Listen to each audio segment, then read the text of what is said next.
What's up, guys and gals? It's your boy Jeff, aka the Cantonese Comic Kid, aka Jeff Varela from Sanimation. That's the new nickname for me from Sanimation.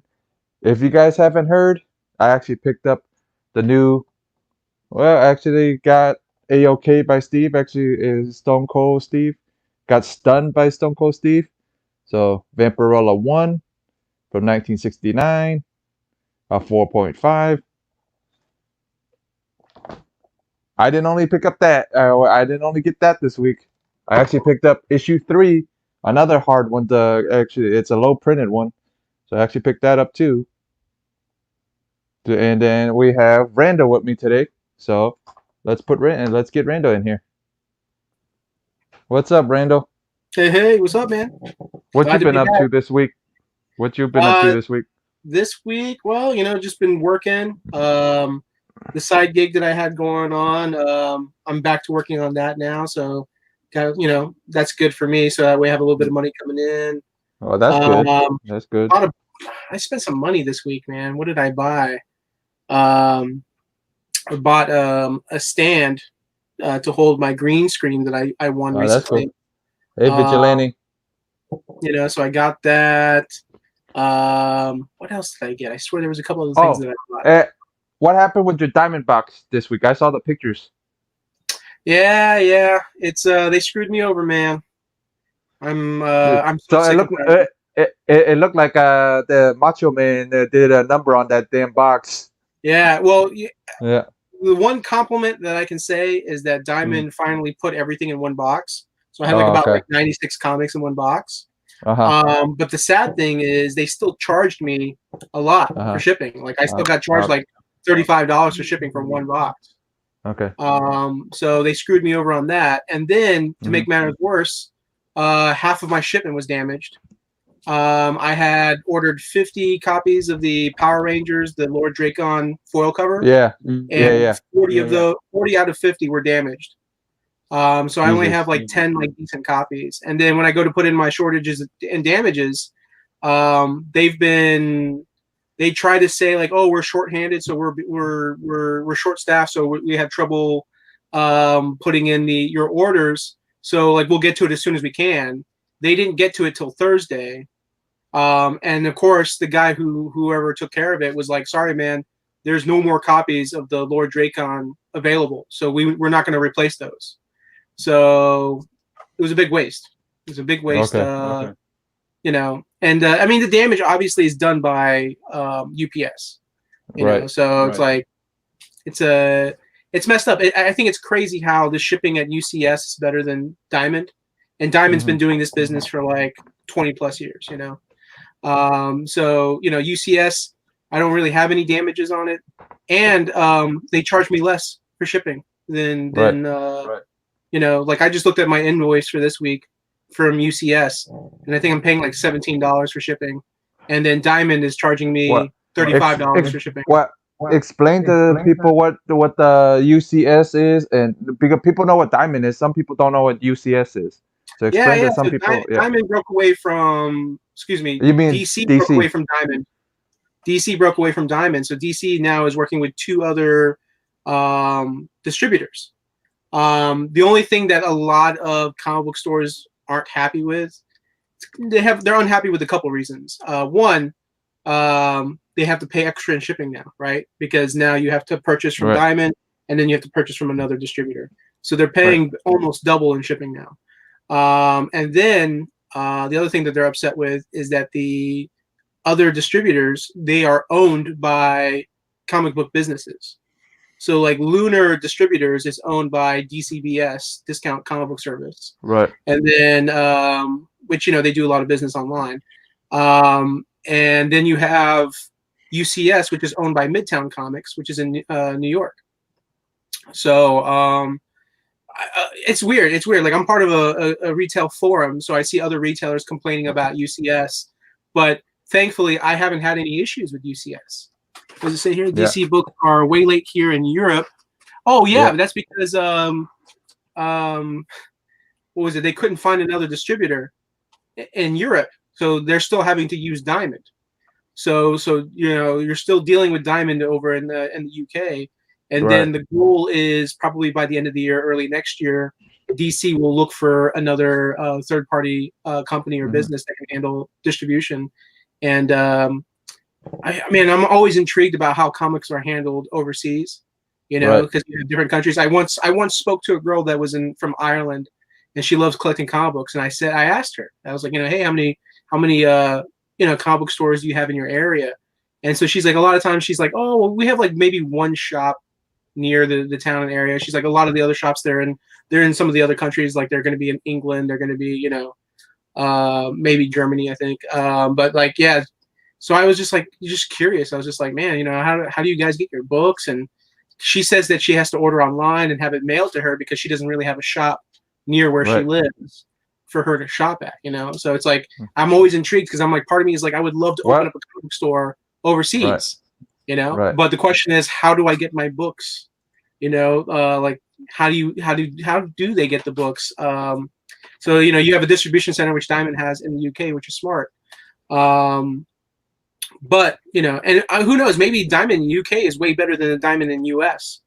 Maybe like maybe Yeah.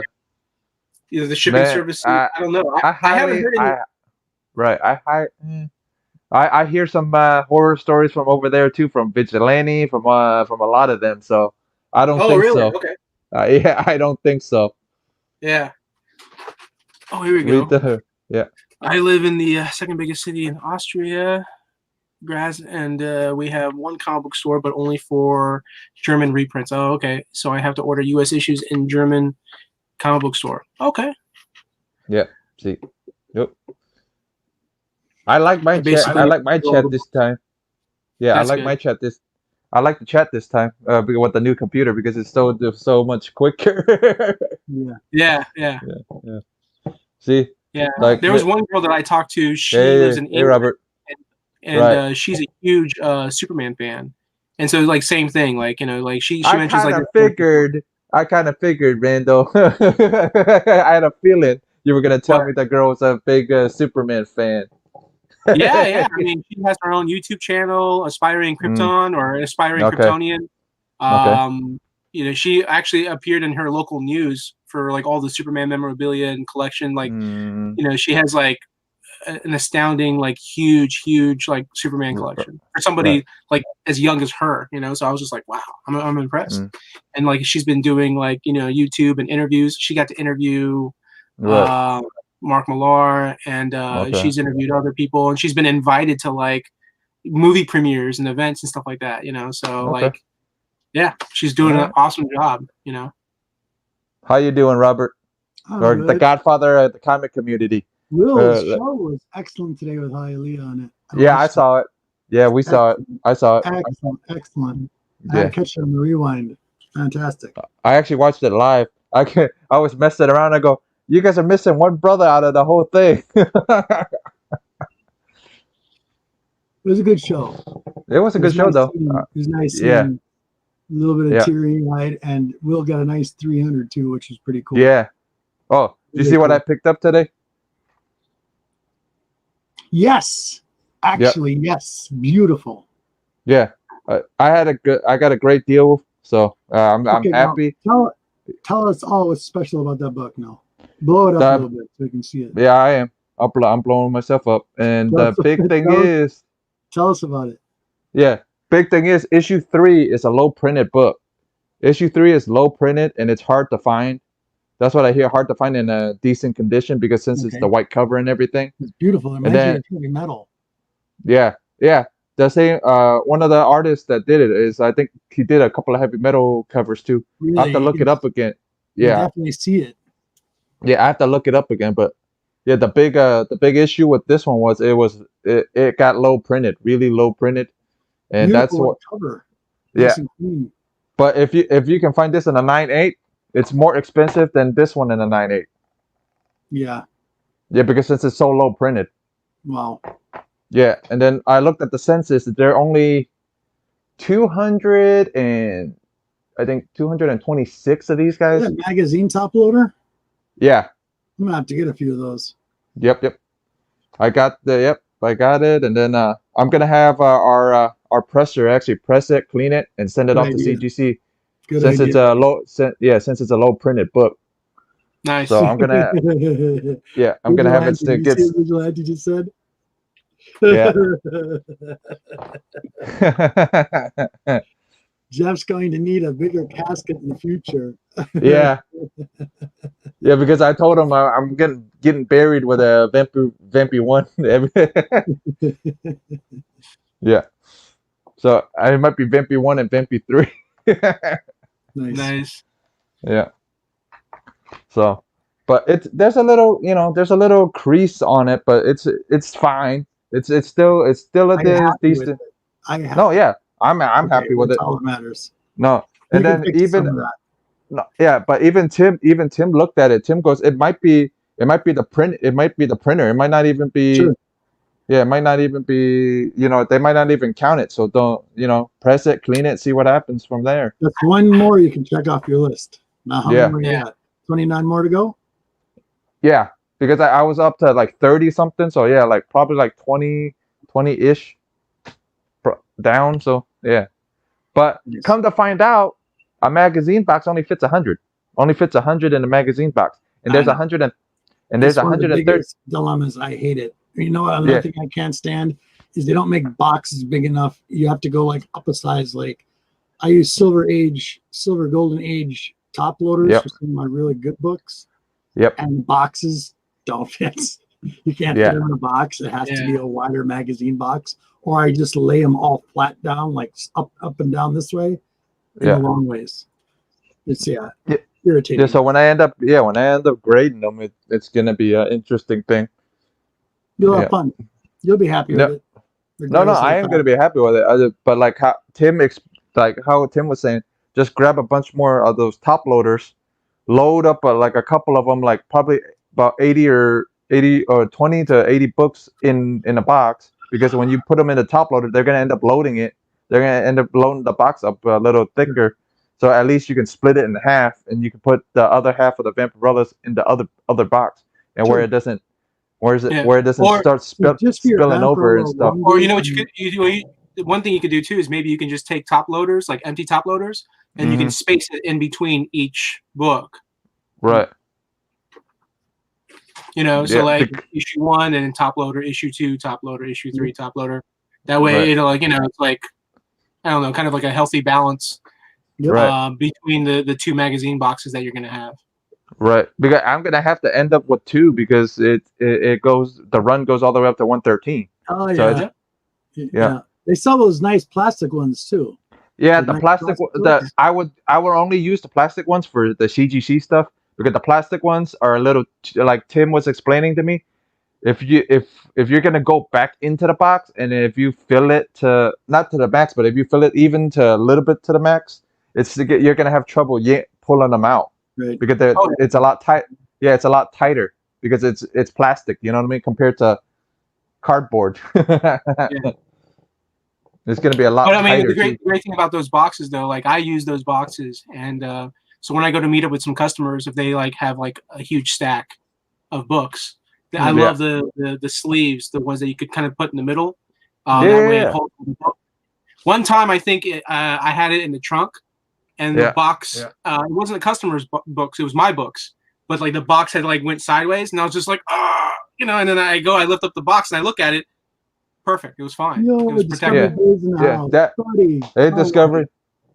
But that's the only problem is, like I said, the only problem is if you want to go back into the box, it's gonna be and if you like filling your box not to the max, but if you like filling it, to somewhat to the max or to the max at Yeah. least, it's gonna be hard for you to pull books out, and it's gonna be a little tighter. Yeah. Because Well, I mean, technically, you're going to need 2 boxes anyways. right. So it won't be tight. It'll be Yeah. But like I said, if I'm gonna use the plastic ones for sure, I'm gonna use it for maybe like the way I'm thinking is with the little more expensive books should go into the plastic Oh. ones, and and then the CGC ones should go into those are the expensive. The So. thing I like about those two is like you can stack them. They have like Yeah, the and little they got holes locks and stuff on the top. and locks on them. I like the locks on them too.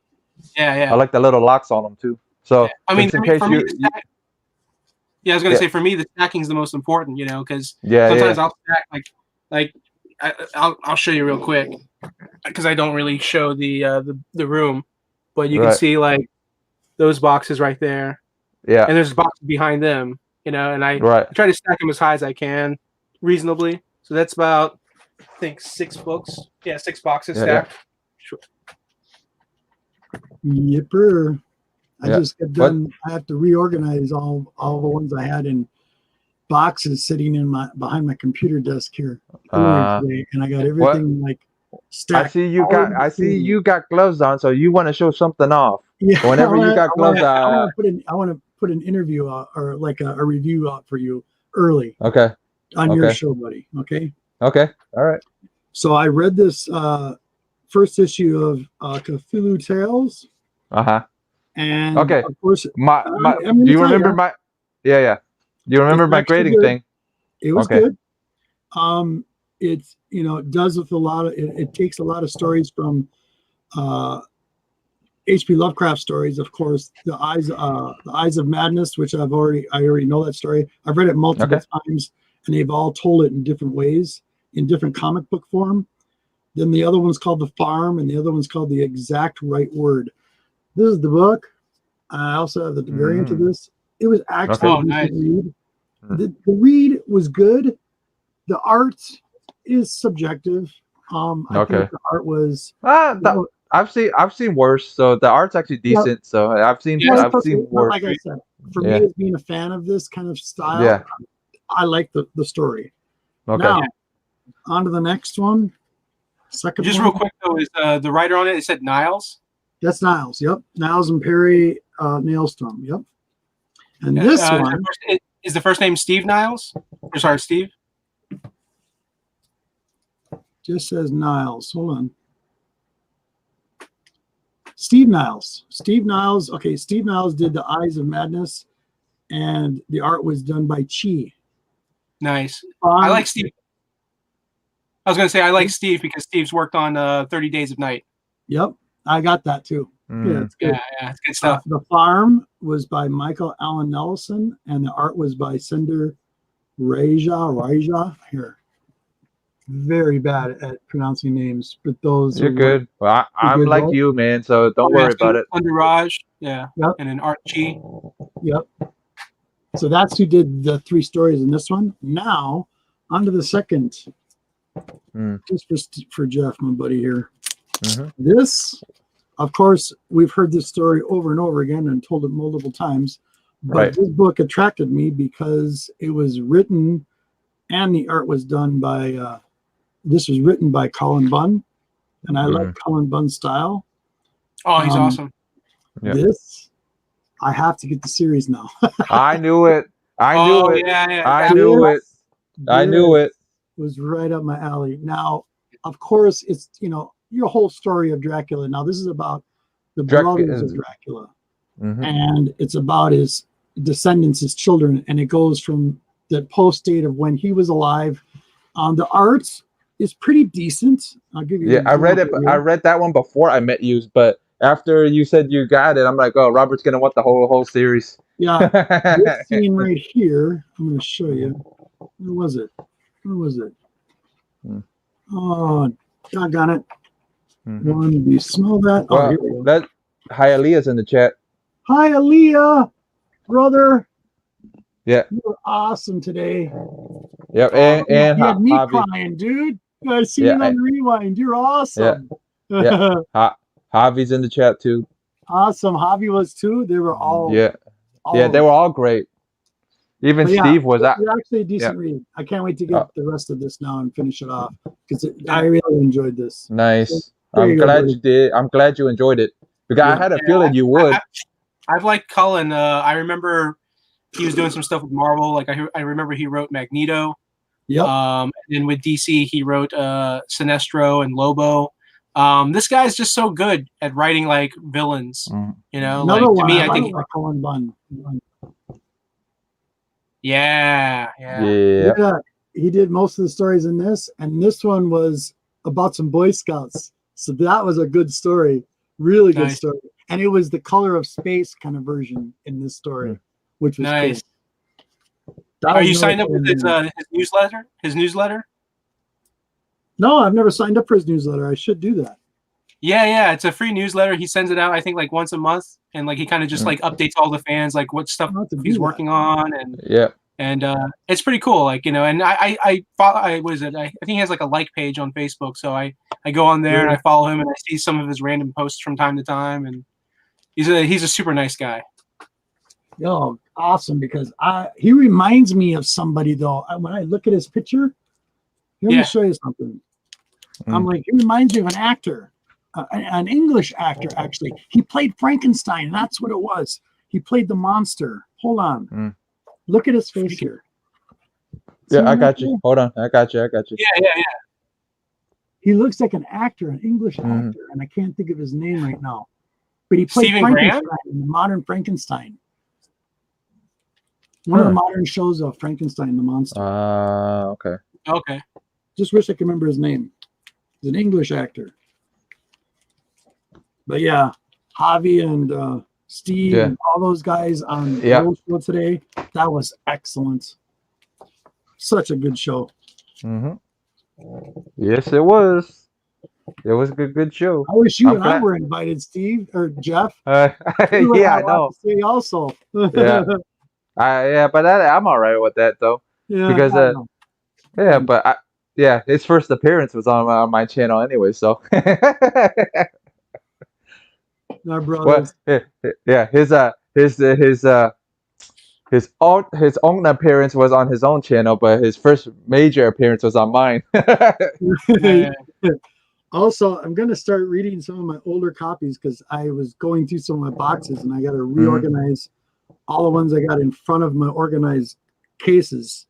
Right. Because I got everything thrown into one pile, and then I had to just get it off the ground.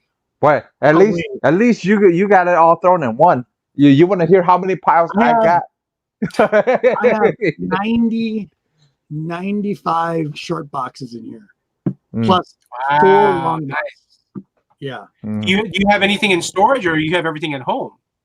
Everything is at home now. Okay, good. Yeah, save that money because that storage, I'm sure, after a while, just. I have storage, but it's none of that. I have stuff in safe deposit boxes, but that's it. Oh, nice. But this, love this cover. Oh yeah. Love that cover. Don't open it. If you open it, Monty's gonna appear out of nowhere. I have a funny feeling. Just to come off. I have a feeling Monty's gonna jump out of the chat out of anywhere, nowhere. I'm really happy that I just recently paid off a personal loan. That's cool. So my goal is to reapply for another personal loan. I'm hoping to do like $6,000-$7,000 for a personal loan. My goal is to invest that money and get my own variant made through DC. Get like a variant book, making it an exclusive variant. So I'm hoping to do that. I'm hoping to do that. If things turn out really good, I'll be able to do it at the end of the year. If not, then there's always like early next year. Not a bad way to start off 2021, I think. So if I wait till then to do it, excellent. And then kind of just build from there. Yep. Well, I don't know if Discovery knows that I got Vampirella 1. I'm gonna show Discovery. Oh, again, man! It's great. Buddy. It's okay. Yeah. Hey, Discovery! Look what I got. You should just have that tattooed on your back. I should just have a book bag for it. Whoops, wrong one. Yep. Vampy 1 finally 4.5. Yeah, Steve A-OK. Nice. Show me. Yep, and I got a Vampy 3 today too. So that's two off my list. So out of the first half of it. So I got a 4, so now I'm just missing a 2. That's awesome, man. 4 or 5 sticky pages. Yeah. No, my favorite one is Sanimations or 9-point porn. It's not 4, 9-point porn. It made me laugh the whole time we were on stream with her. Our book's starting to come in now, Randall, because I'm trying to figure out what I've had to call my comic shop like 3 times. I ordered a bunch of pre-orders back in May, and not a single one of them will come in yet. Really? I haven't even got my box. It's not a box, about one big box full of stuff, and it still hasn't come. Have you looked on the website? They know. Half of it should be in there was a delay back then. Yeah. They said there was going to be a delay, but this long? I'm like, really? If you ever want to give me a list of what you're waiting on, I can always go on Diamond and I can see when the shipping date was. Okay. Cool. You know, because I still have Diamond access, so I can see. Like that's one good thing about Diamond also is that they'll have on there like the solicitation date, and then they'll have on there the date that the book is supposed to be released. It's supposed to be out, and then they also let you know if they still have any of those books in stock. Cool. But yeah, I mean, like I imagine so many. I want to say that there's. I feel like almost every store has different issues. Yeah. You know, ever since the whole slowdown with the pandemic. Right. You know, everybody. I just hear all kinds of stories, man. And there's a bunch of struggles. There's a bunch of. I've even heard a few retailers. They're just like they're sick of it. They don't like how things are going. And you know, I've heard talks that like maybe one of them is just gonna just close, not because they're hurting, but they're tired of all the hoops that they have to jump through, and it's frustrating for them, you know. And it's like, who wants to do something that they love and it turns frustrating, you know? It's like you know they'd rather just do something differently, still have the love for the hobby, right. Or have Diamond send you a box or one thing in the box, and the box is 3 times the size of the item. I don't know, man. I mean, my recent experiences with Diamond have not been good. Right. It usually fluctuates. It's like, you know, they're bad 1 week, they're good for 3 weeks. Right. You know, I mean, their customer service, they're so short-staffed. It's insane. It's just insane. Like, this is not how you run a business. Not to mention, like, they've been open now for at least a couple months, and it seems like they haven't gotten better. You know, no. Like it got worse. It just feels like, yeah. And I don't know, man. I mean, I have this kind of gut feeling, like maybe next year or in a couple years from now, you know, they'll be done. They'll be out of business. That's my gut feeling. And then it's going to be up to these other distributors and new distributors to kind of take over and handle it. And you never know. There might even be more distributors. Like if somebody who is invested in comics and they have a lot of money, if they hear, oh, Diamond's gone, they probably would take that money, invest it, start their own distribution company, and then fill that void. You know, because there's really no competition out there, but now there is. You know, with the third party companies. So, and DC made that happen. DC made that possible. You know, and but yeah, it's just really frustrating, man. Like, you know, there's nothing you can do. You know, Diamond just if I want Marvel, if I want Image, they're the only ones that I can go to. I go through them. They kill me in shipping, which is ridiculous. They're not helping the small business. They're hurting the small business. Yeah. They're taking advantage of the small businesses so they can continue to make their profits, make their money, and continue to keep running the business that they want to run it, and I think they're just going to keep losing. No. But yeah, I mean, everything technically should be running smooth now. Like everyone's getting their books. They're just still playing catch up, because I stopped doing my orders from Diamond, I want to say July. No, not July. June. I think it was end of June. I was just like, yeah, I'm not doing it. That's why I was like, I told all my customers starting August, it's only going to be DC. But I got a Diamond. I got a Diamond invoice this past week. I have books coming in August, the first week of August, and some of them are Marvel books. So these are Marvel books that I had ordered prior, and they're just now kind of, straddling in, So. Well, yeah. Well, you had a box that looked like somebody body. You showed it on the collector's page where it looked like somebody body slammed the hell out of the box, where it looked like Kevin Nash or the Ultimate Warrior did a big leg drop on that box. I had one box that looked like it was from Ace Ventura, the first film. Like when you see Ace Ventura, and he's just like going downtown, and he's like kicking the box and stuff like that. Like, yeah, that's how bad the box looked. Surprisingly, there was at least some books in that box that weren't damaged. but there was definitely some that was damaged. And then I think the funnier thing was I had 2 boxes that week. So that one was really damaged, but then the other one was less damaged. That box had more damages than the one box that was actually damaged. It was so weird. But that's because like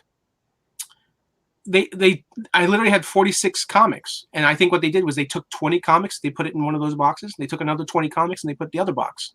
So, and then they cover it in the cardboard, and then they have it covered with the packing paper, so it's like, I don't know. It's just, it's stupid. It's stupid that they would put everything, they would divide it into 2 boxes, so they charge me for 2 boxes.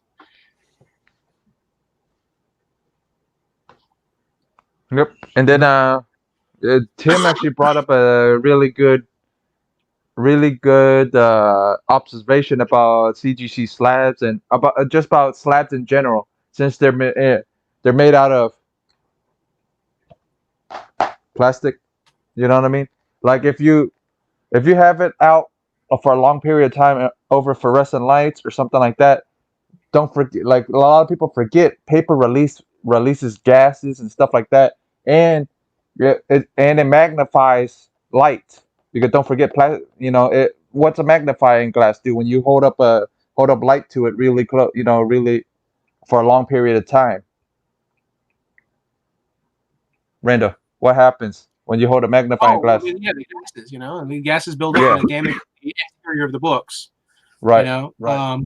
Pages, the gas buildup. That I mean, I was telling Jeff earlier, because I used to work for CBCS, and people used to come up to me and say, "Hey, what's the difference between CBCS and CGC?" And that was always one of the main things that I told them. I was like, "Listen, you get a book graded by CGC, chances are 6-7 years from now, you're going to need to go get it reslabbed. So it's, and you're going to have to do that every 6-7 years.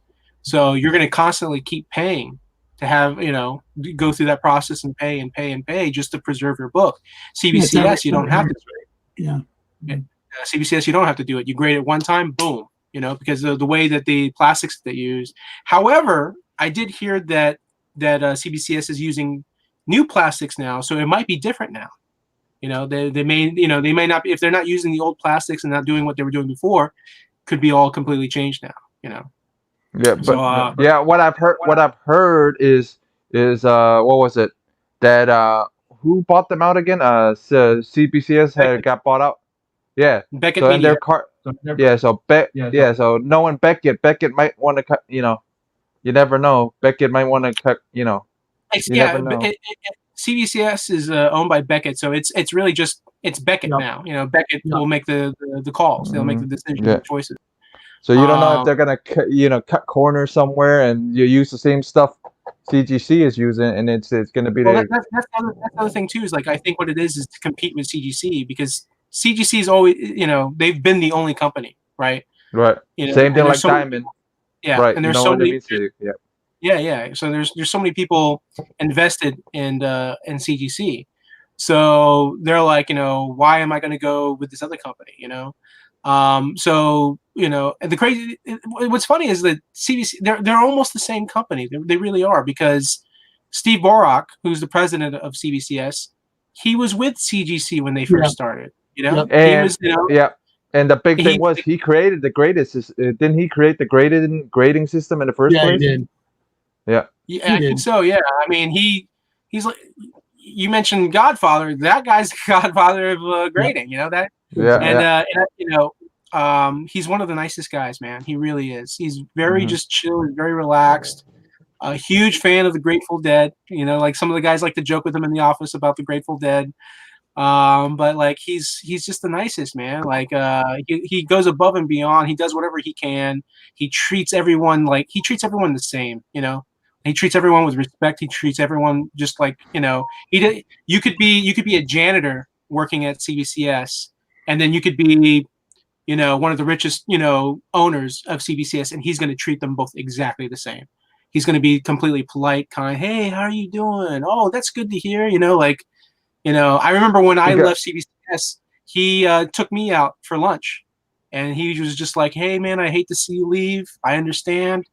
He's what like, what I get from him, Randall, is he's a man of integrity. That's one thing I've noticed. Oh, absolutely. That's an A+ with me in my book. Oh, absolutely. Yeah. You guys want to hear a funny? You guys want to hear a funny thing though? Because since I follow CGC and them on Facebook and everything. They got a hiring thing out now. They're saying they're hiring. It's great. I I'm saw guessing that. they're hiring. Yeah. I'm like, I looked at it. I'm like, I'm guessing they're really short-handed. Maybe I mean, like that's the thing is like any other look, business is business, right? You're gonna have people that work at the business, and ultimately sometimes they're gonna have bad experiences. You know, maybe they don't like management, maybe they don't like how they're being treated. They're not Right. happy. So and this happens in almost every business. So eventually people Mhm. quit. So when people quit, you got to replace those people. You got to replace those positions. So Right. yeah, CGC's hiring. The strange thing is, What? there's really no conventions. So Yeah. I think it's bad and good for the businesses because usually CGC's behind. Usually they're behind because when it's convention season, they're getting stacks and stacks and Hey, stacks of but submissions. hold on. They might be behind, but they're hiring what they're doing special signings and stuff like that. So making up for having no cons. Oh yeah, So they can charge But more. yeah. But those private signings are nothing like what they would get from conventions. Yeah. That's trust me, conventions I like want to show you something. I'll be right back. I got to get something that Ms. G did today. Oh my god. All right. But I mean, I saw that they were hiring. Honestly, I mean, I considered applying, but what sucks is the commute. They're out in Sarasota, and okay. I'm just tired, man. I'm tired of like having to drive an hour to go somewhere. That really takes a toll and it really affects. Like I'm more and more. I'm doing research. I'm looking into doing jobs where I can work from home. Oh, what is that? Caramel rolls. She made yeah. Dude, I hope Al's watching. I would be loving it right now, buddy. This thing is phenomenal. Yeah. From my knowledge, those are the enemies. Those are the enemies of comic books because you're gonna get all the the stickiness on it. I'm just kidding. Yeah, but like we told Miss G last night. Well, me and Al told her. Yep. Yeah. Look, But Javi's they're all see. Nice. Yeah. I mean, if I'm doing good money wise next year, you never know. Maybe I'll apply for, like the one thing I would like to do if I worked for CGC would be to work at conventions. Right. That would be the one thing I would love to do. I love doing it with CBCS. Unfortunately, CBCS has like different managers, different people. Sometimes their policies change. They're definitely tackling doing conventions differently. Because they used to do a bunch of conventions, and then some of the conventions they would do, they'd be like too small, and they didn't get enough submissions. So it was kind of like just a loss of money, So like they gotta, they have to kind of like just restructure and figure out, okay, what are the best conventions that we need to make sure we go to, and then. I mean, you're funny, dude. Yeah, they're all talking about Miss G's cook. Did you guys listen to me and actually to film her doing any of it? We're doing it on a special one that she's going to make. Okay. Because I got my cameras all ready for her. Yeah, that's what I was said. Yeah. Oh yeah, Hylia, very yummy. Oh my goodness, gooey goodness. Yeah. Unbelievable. Nice. Anytime I eat sweets like that, I always need like a tall glass of milk. Coffee.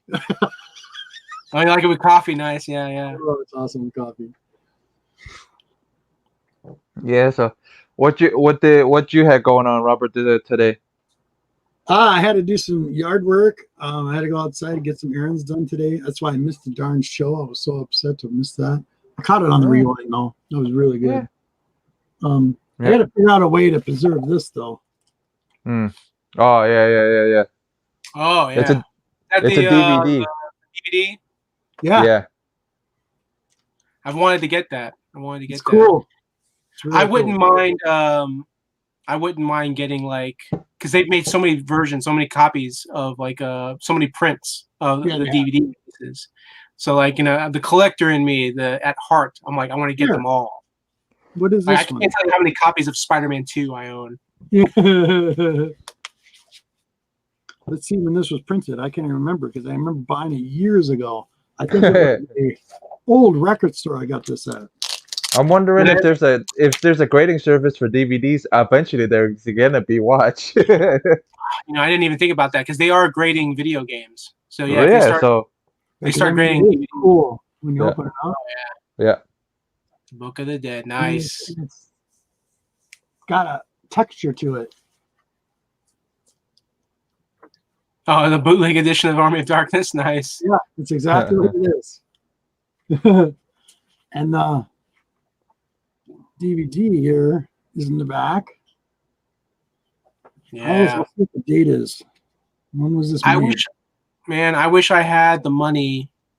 Because what was it, last year? Last year. Last year, Sam Raimi and Ted Raimi and Bruce Campbell, they were all here in Tampa. And I got to see them in person. And but the only one I was there for was actually Sam. So I got my picture with Sam, and then I got his autograph. And Nice. so cool, man. And then the awesome news, the cool thing is after meeting Sam, what was it, like 6 months later, they announced that he's going to direct Doctor Strange movie. Nice. So I was just like, yeah, you know, because I mean, when I went up to him, I had him sign my Amazing Spider-Man 50, and I just told him straight up, I was like, listen, man, you're still the best Spider-Man director. Like, your movies are still the best. Like, just, you're awesome. I love them. My eyes are so bad. And so, like, I don't know. I hope that he was just like, oh, thanks, I appreciate it. And then, like, the wheels are turning in his head, and like, oh, I'm going to do another Marvel movie, and like, he's going to do Doctor Strange too.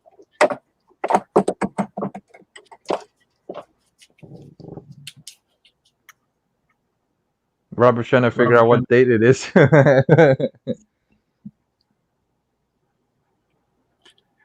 The sad thing is, I still have to watch those Evil Dead movies. You still haven't seen them? This was done in 2002. 2002. Yeah. Okay. I've seen half. I've seen half of Evil Dead 1. I haven't seen Evil Dead 2. And 2002. I've seen most of Army of Darkness, but I saw it on television. You know, when okay. Like that, you know. So it's like I need to like sit down and like just. Oh, look, we were just talking about him. Yeah, is Al in here? Yeah. Wait, Al, I got something for him. Yeah. Hold on. Let's get him on. I got it. This is just for Al. Yeah.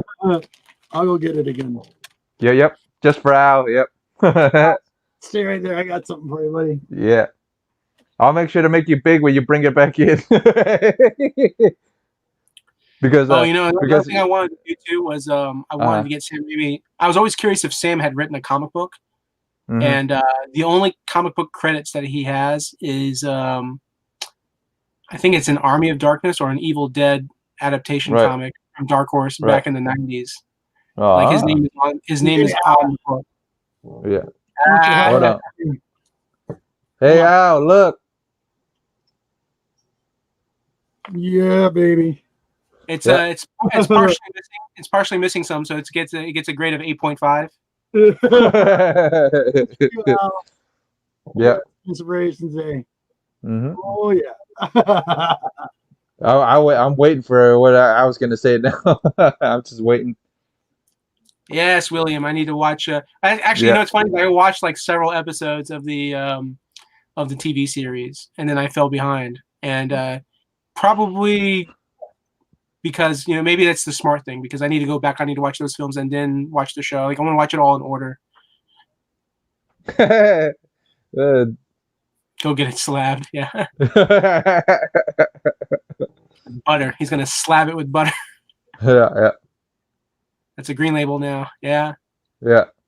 Only if he restores it. Only if he adds more cinnamon rolls. Or more rolls. You see what this? And then Vigilante goes, "That's a Green Label now." You know what I need to get though? I need to get those. I heard they make also Treasure Edition top loaders. sure like to find those. I'm going to go to probably what, CBCS or no? What's it called? What's that company called? Well, CBCU? Yeah, is that who it is? BCW. Check them out. Yeah. Because I have a couple of these treasuries I want to get protected, and it's driving me crazy. Oh, I forgot to mention. So the Three Jokers comic book story getting ready to come out, right? End of the month, first issue. Sure. It's a 3-issue miniseries. Jeff Johns is writing it. Trying to remember the. Hold on. Every time he's writing something, it's always it almost took how long did Doomsday Clock to get done? Well, yeah, but I think he did that on purpose because the original Watchmen series was released the same way. Right. You know, so I think he did that. But I'm just saying. I know, but I'm just saying it's the Three Jokers, man. So this is a 3-issue miniseries. Okay. You know, good. Issues, he can handle miniseries. He can't handle nothing over 12. I mean, he used to before. I mean, he's busy. He's great. Running TV shows with Stargirl. You know, yeah. It's not being the Joker's thing though with a bat. yeah. Lots of different Jokers now. Yeah. Oh yeah. So I mean, there's to say. I was going to say. So there's going to be a ton of covers, right? A ton of covers, and I went ahead and I took the risk. So there's your regular A cover, there's your regular B cover, then there's your 1 in 25, which means for every 25 copies you order, you get 1 copy of that. They have a 1 in 100, which means for every 100 copies you order, you get 1 copy of that variant. And then they have the premium covers. You have Premium A, Premium B, Premium C. Really? Yeah. And they're doing this for every issue. So issue 1, issue 2, issue 3. So we're talking the book. Huh? How much? What's the price for the books? The cover price of the book, I believe, is $6.99. I think it's a $7. Yeah, book. but like 1 in 25 and 1 in hundreds are what? They can be whatever a little more retailer wants to put it at. You know, so like I'm not giving any prices out until I see what other retailers are pricing it at. Right. Normally 1 in 25s are supposed to be $25, but that's if it's regular cover price. This book is not regular cover price. You know, so not to mention depending on what happens in the issue and how big of a in demand that issue is. Right. Like what if it turned into remember Batman Damned #1? Oh yeah. If what Joker if shows turns into a Batman Damned? You know? Yeah. Then people are going to be selling the regular covers for like $10, $15, $20, whatever they want to sell it for. Right. So I'm waiting to find out. Like I'm waiting to see what other retailers are going to price it at, and then that way I can price it at that. You know, because I don't want to undercharge it, but I don't want to overcharge it either. Right. It's a tough process. But anyways, here's the messed up part, right? The messed up part is the premium covers. There's a minimum. Right. So, let's say you have an account to order these books. Right. Let's say you only have like 10 customers, and out of those 10 customers, all of them want to buy the book, right? So you're like, cool. Right. So guarantee I order 10 copies. Those 10 copies are going to sell.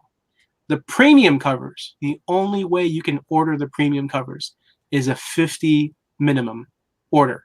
You have to order 50 copies just to get the books, just to get them. And for each cover. So 50 of premium A, 50 of premium B, 50 of premium C. So that's already an automatic 150 copies. So you would have to order 150 copies just to get those premium covers in general. So the premium covers are going to be the hard ones to find in general, probably. And since I'm already ordering, because I took the risk and I'm going for it, and I'll explain later why. I already ordered the 150, right? And so when you order 150, they also count towards getting like the 1 in 100 and the 1 in 25. So I already have 150. So I'm like, so I just need to order another 50 more, and I can get 2 1 in 100s. So I ended up buying 25 of cover A, 25 of cover B, and then of course the premium covers. And so I'll be able to get like 8 copies of the 1 in 25 and then 2 of the 1 in 100s. And cover A goes right into the dollar. Well, I doubt it. I doubt it. Well, you're hold on, Randall. You're a DC fanboy, so you're not gonna say it's good. Not gonna go in a dollar bin. So. You know, The Killing Joke, right? The Killing Joke is still a book that lots of people will still buy. Sure. Multiple printings too. So yeah.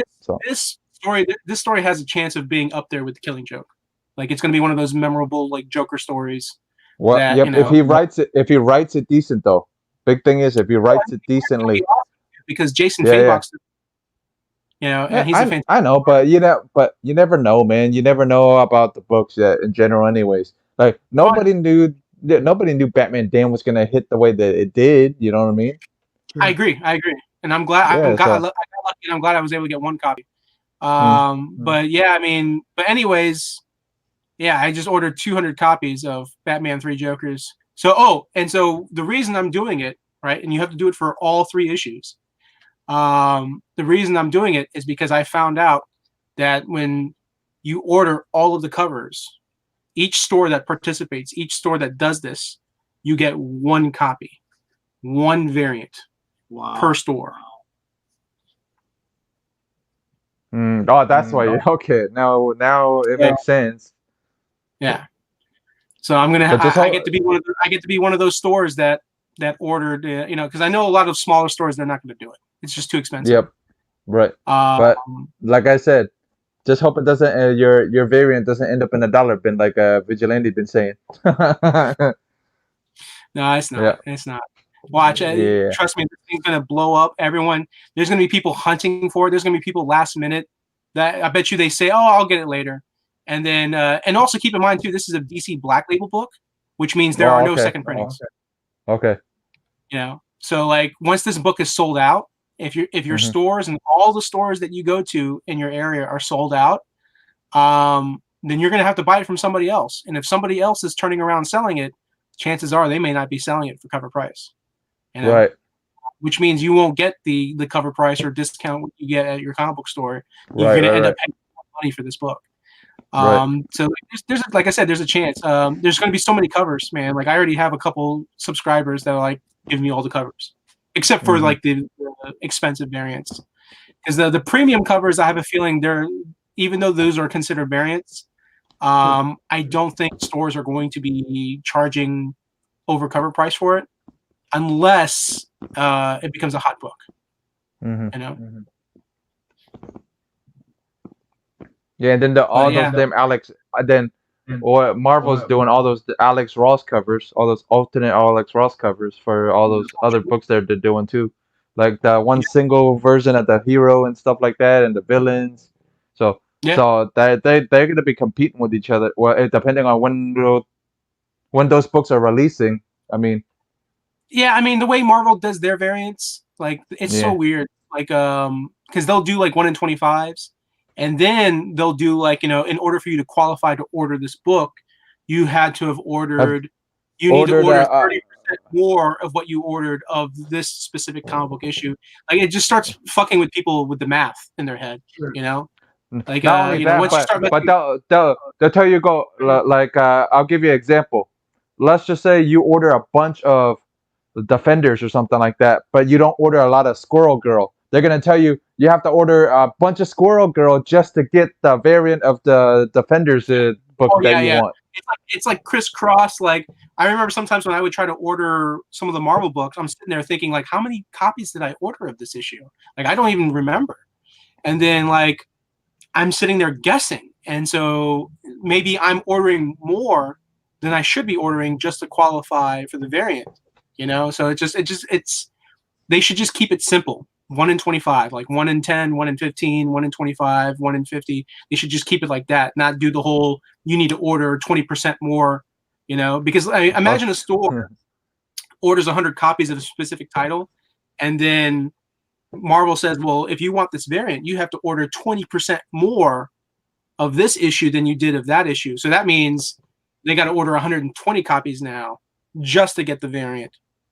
You know, and and sometimes they switch art teams and artists, and so like, people cancel the book or quit the book, so now the stores are like, well, I have less people buying this book now, but I have to order more just to get this variant. And it just becomes a huge hassle, Sure. And Marvel just makes so many variants. They make way more variants than DC does. You see what William said? Oh yeah, he's like, come on, Jeff. Who doesn't already buy Squirrel Girl? I know a couple of people. Steve is one. I'm one. Yeah. It's interesting, like some of the Marvel characters, how like they blow up with popularity. Like I knew about Squirrel Girl before, many of the other people that I would talk comics with, and I used to pick up a lot of comics, man. Like I would say like I picked up like maybe 80% Marvel, 80% DC, and when I say 80%, I mean 80% of what they were putting out. So I used to pick up that many comics, and I was like maybe spending between $100 and $200 every week on comics, new comics, and that was with a 40% off discount. And Wow. So I was just like buying so many comics, and I was like reading them, and I remember picking up GLA, the Great Lakes Avengers, and that's kind of like my exposure to Squirrel Girl. That's where when I saw her, it was supposed to be like a funny book, like a funny book of like these wannabe superheroes or these superhero types, but like they have like the worst powers, and they decided to call themselves the Great Lakes Avengers, which like nobody's heard of them. You had an Immortal Man, where basically Immortal Man he couldn't die. Like he could die in like all the worst ways, and he would just come back to life. So, like he's immortal, like he can't die. So that was his only power. His power was he can't die. But like he had no other superpowers. He couldn't do other things. So like he was always putting himself in positions where he gets killed. And then comes back to life or whatever, but they were trying to say like Squirrel Girl was like the most powerful character out of that group. I think one time they did an issue where Squirrel Girl took on, I think she was with the Great Lakes Avengers, and they took on Dr. Doom, and like she beat Dr. Doom. Dr. Doom, Thanos. Yeah. Oh yeah. So I mean, I don't know how much of that is canon. I don't know if it's just one of those like they just did it as a joke for fun, Sure. They some people say it is canon, like, oh, she's beat them, and the only reason you know what I want to see is the Scotty Young version of that, of where she punches the Thanos, but in Scotty Young's art. Yeah, Yeah. It's funny though. Like I like Scotty Young's art when he was like doing I think Human Torch and Venom. Oh, okay. Like he had slightly a different style doing those books, and it actually kind of like reminded me of like the art style of some of the artists would have in the 90s. I was just like, oh, I love this. Like I like how cool it looks, how sharp it looks. Like, that's one of the big things I miss about comics now is that, I feel like there's so many different artists and different artist styles, but I really, really enjoyed the art styles of all those guys from the 90s, And so a lot of these people, like, they don't have that style, they have their own style. Sure. And it's kind of just like, and that's why people will just like look at the art and be like, oh, I don't think the art's that good, and it's because it feels almost like generic, or it feels like, they're not doing anything to make the story pop, like back in the 90s. I can think of one person that people think that of. I can think of one person that people think that of. It's Artgerm. Some people think Artgerm's a little repetitive. His art's a little repetitive. You know what I mean? Oh, it is repetitive. It's beautiful art, but the other problem with Artgerm is like he doesn't really draw comics. He's a cover artist. And the sad thing is, J. Scott Campbell used to draw comics, and then he became a cover artist. Todd McFarlane called him a cover artist. I was watching the Todd McFarlane interview on Sci-Fi. Yeah, the documentary. Yeah, I was watching that, and I remember him mentioning J. Scott Campbell, and he was like, "Yeah, J. Scott Campbell, he's a great cover artist."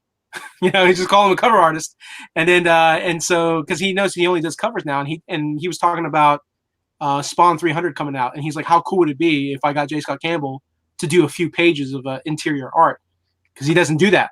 He just does covers, and he talked him into doing it. He did it. That's why, like, when Spawn 300, like, I still have like all the covers. like I just remember going through Spawn 300, and I was like shocked. I was like, oh my god, J. Scott Campbell, interior art, So Yeah. it's like, but I don't. The sad thing is, I don't think J. Scott Campbell is ever going to draw a full comic book ever again. So I kind of want to. I want to go back and I want to find out what his last full drawn interior art is. Okay. And then what I would do is I'd probably just start buying multiple copies of that book, and then hopefully I could convince CGC and tell them, hey, this is the last full drawn comic, and of course they'll be like, well, he's still drawing, so like you can't say that. I'm like, yeah, but let's be real, he's never going to do another full book ever again. He might do some interior because they get paid more to do covers. A lot of them get paid more to do covers than interior. A multi-millionaire. When Disney bought Marvel, he signed with Disney, and he actually was drawing some of the Disney princesses, and they had his art hanging in Disney parks. Okay. So he got paid by Disney to do that. Right. And then like I heard like he had some kind of contract with Marvel where he was like making over $100,000 just for doing cover art through Marvel. Granted that 100,000 is for one whole year, but still, I mean, because his art, he's a popular artist. Well, his go to a convention. Look how big his booth is. Just in general, look how big his booths are, man. Half of the time at a convention, man, it's like he has his own website. Yeah. Neil Adams style booth almost, man. It's like, oh yeah. Well, J. Scott Campbell doesn't do as many conventions as Neil does. Neil does more conventions than I know that, but I'm just saying. When you see them both at a convention, they both can't be in the same aisle because they both take up as much space as each other. So. Oh, I agree. Yeah. I think money wise, it's better to invest in Neil right now, just because Neil is. Yeah, he's up there now. Yeah, we're like, oh man, I was so sad to hear when Denny O'Neil passed, man. Like I really wanted to meet him. I really wanted to get his autograph, especially on a specific special book that I have of his. Right. And it just sucks. Like I'm never gonna get that. I'm never gonna have that opportunity. Well, you might if we get if time travel works eventually. God, man, if time travel works. Yeah. What would I do, man? I'd be king of the world. Man, if it works, like Al and Steve been saying, go back and then just sell something and to make sure you get the money that's back then, and then start buying all kinds of grails. I go back in time. I create Amazon. I create Facebook. I create Instagram. Maybe go back even further and I create Apple. And it's just like. I would just be the wealthiest guy of all time, And but if I had a time machine, I would go back and punch Bob Kane in the face. I would like to go back in time and get a really rare comic book collection and have a heritage, have a one time of it. Yeah, multiple copies of it. Let me tell you something. Yeah. If I had the money of Jeff Bezos from Amazon, I'll tell you what right now. It would be so difficult for people to find any comic book because I would buy all of them. Yep. All of it. I would buy up all the comic book stores. I would take all their inventory. I'd create a warehouse very similar to Raiders of the Lost Ark. Everything's in crates. Everything's protected. Everything is just like you're going to hear the Raiders of the Lost Ark music playing in the background when you walk into that. But my big thing is I'm surprised Amazon hasn't tried to buy out Diamond or anything like that. You know what I mean? I'm surprised they haven't tried. You know what I mean? Tried what? Have to. Amazon trying to work. Oh, I mean, they don't have to, but because there's not a lot of money in it. There's not a lot of money in comics. Right. They own Comixology.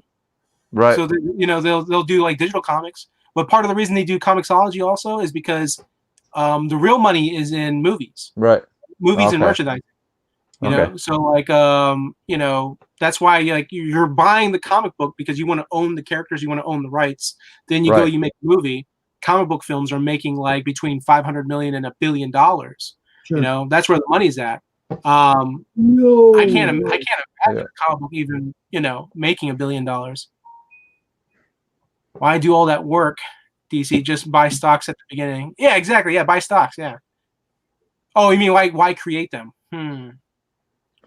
Well, because think about it. Like, even if I'm a stockholder, Yeah, because she's easier, but yeah, she's saying about me punching Bob Kane. The soldier would do the same. oh yeah, Because honest, like I think, man, honestly, the other person, How about well, yeah, Bill Finger doesn't get enough credit for it. That's what I well, think. yeah.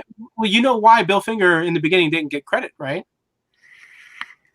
Yeah, I watched the documentary. I know. Yeah. Yeah. You know, Bob's father was a lawyer.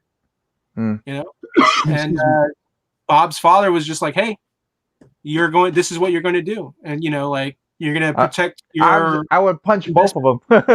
Like I'm saying, go back, deck both of them, and jump back. I'm like, yeah. Actually, you know what I would do is, one, I would go back in time, become super powerfully rich, and then what I would do is, I would help out those artists. I would help out Jack Kirby. I would help out, and I'd put them up above on the platform, and then have them recognized.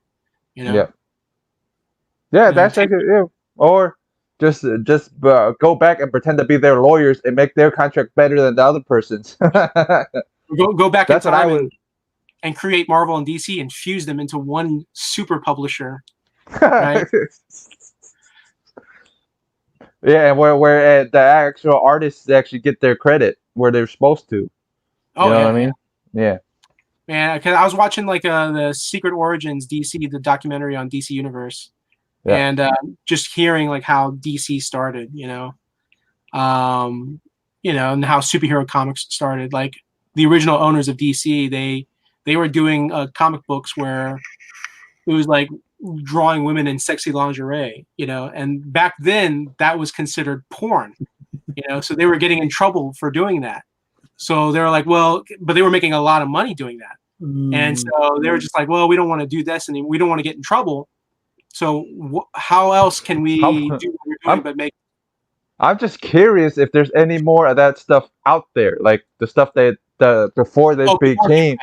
Of course, but it's not in wide demand. Right. Like I said, I'm just curious if there's any of that stuff out there still. You know what I mean? Did I show you the recreation of the very first DC comic? No. No. I don't think you. No. I'll be right back. I'm going to go right to my room, come back, and I'm going to show you the book that I got. Okay. Well, yeah, we'll let Randall do that, and then I'll call it after. Yeah, we're good. Yeah. It's been a good week, buddy. You've had a wonderful week. You got a Grail book, got another book, dude. You're doing awesome. It's beautiful. Yep. And then I got some other stuff too. After we off air, I'll show you something. Sure. Yep. That Silver Surfer thing, by the way, was pretty awesome. Mm-hmm. That print that you showed.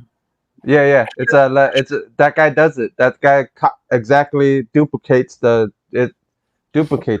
So I really thought you might like it. Yeah, I really should have bought 2 of these. Because you never know, like it could be worth something. Because apparently this is the first time they've reprinted this book since it first came out. So this is it right here. First edition. New Fun, big comic magazine. This is the official first DC comic that was ever made. This is what launched DC Comics. Of course, granted, they weren't called DC Comics at the time. They later changed it to DC, but weren't they called what the hell, direct something or another or something like that? There was like a national publication, I think, and there's been several names. It says right here in the back, reprinted for the first time ever, the 1935 landmark, all original content comic and first ever comic book from DC. It's like 85, basically celebrating 85 years of DC. What I'll do is I'm going to take off the cover here, so you can the jacket. What's up, Biggie? Biggie Jack, what's up, buddy? So there it is. Nice. And then, but that's something Robert would want. It looks like already, just by you flipping through it. And even the paper that they're using too. It's like actual old school paper. Yeah, it's not glossy paper. Oh, that's cool. They show you the nice comics, Detective 27 in there. They kind of do like this whole like forward like introduction, and then this is the actual regular cover on the inside. Like that. You have Sandra of the Secret Service. Cool. Very cool. How much is that book, bud? This book was, let me check real quick. $100? I think it was like $20, I think. What? I'll give you $20 for that. Yeah. Here it is. Really? You Sweet. probably you might be able to get it on in stock trades, maybe. Yeah, I should look it up. Yeah. Definitely. $19.99, $20. Very nice.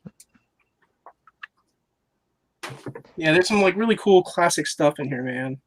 It was just it was so fun, like just going through this and like looking at all the different art styles and Right. a lot of these. It's almost like they were like comic strips, like from like, you know, it was almost like that style, you know. Yep. So like one page was like one whole story. Nice. You know, We need more. We need more of that, man. It's one book, one comic is a whole story instead of. no, if you like comic strips and like some of the classic stuff, like the newspaper comic strips, IDW does like collections. You know, like so like I didn't know that Superman. They used to do Superman comic strip form on newspapers way back in the day, like in the 40s. Actually, So what they did was they managed to collect all of them and put it in a hardcover.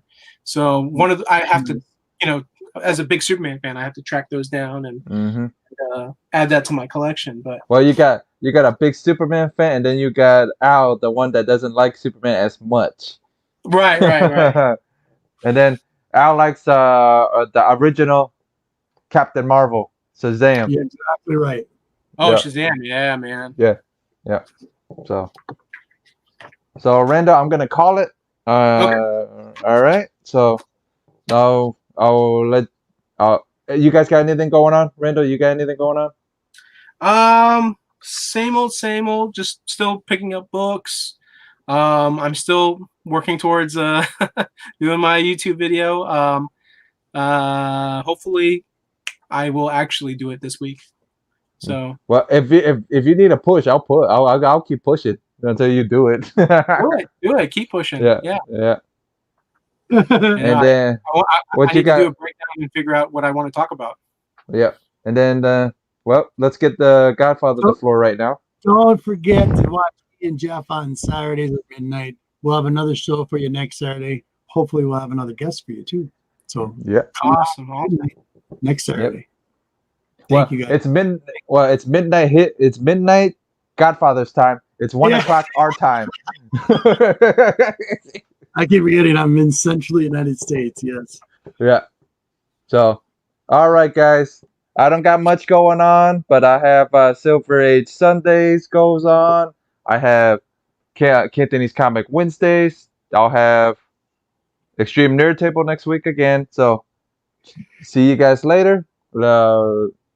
Check it out. Check all these guys out. So, later, guys. Awesome.